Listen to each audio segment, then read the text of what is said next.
Zvino uriani unofamba uchiti hatichadiva Mugabe nekuti wakura iwe. Hakusina anoti uku ndiriko kana kuti handiko. Tese tiriko panyaya 2030. As the Bible tells us, what has been will be again, and what has been done will be done again. There is nothing new under the sun.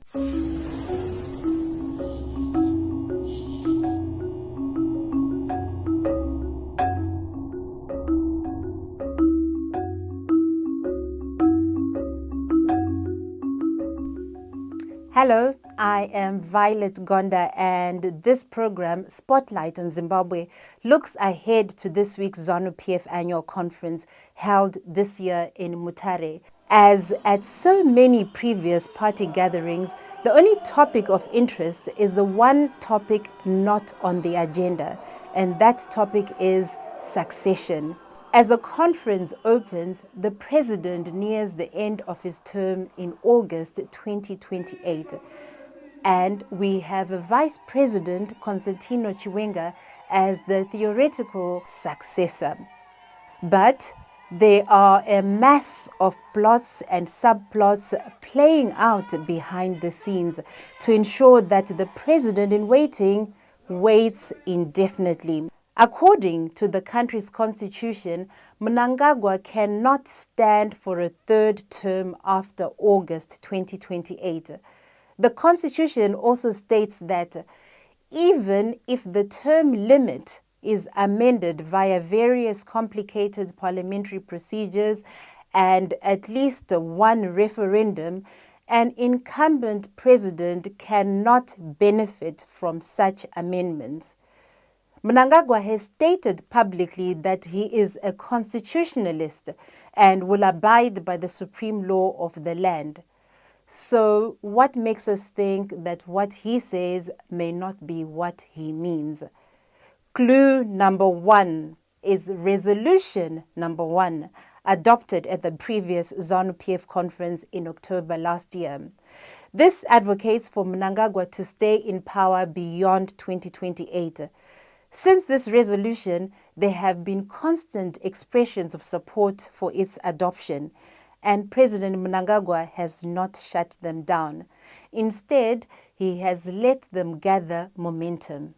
Clue number 2 is a systematic diversion of state resources to reward party members and supporters with gifts, primarily vehicles.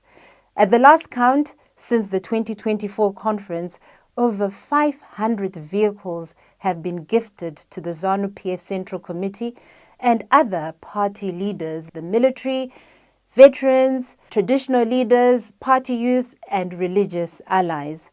While not all these rewards for loyalty were handed over directly by Mnangagwa, they were all handed over in his name. So why buy loyalty if he plans to exit? Which brings us to clue number 3, the rise of Zvigananda. These are said to be persons aligned to Mnangagwa that appear to have unlimited wealth through links to government tenders, wealth they reportedly spent to mobilize more support for the president. Chiwenga's public statements have positioned himself as the champion against corruption, threatening Mnangagwa's main avenue of funding and support for an extended stay in power.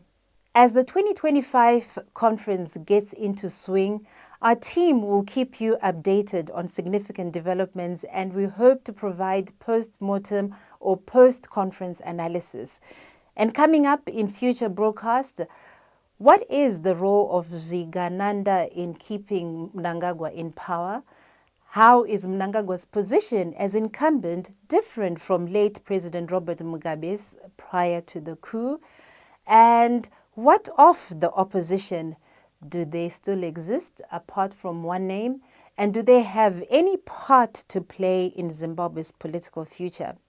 And of course, we're bringing back the hot seat interviews. Let us know who you would like to see in the hot seat. For now, this is Spotlight on Zimbabwe. I am Violet Gonda.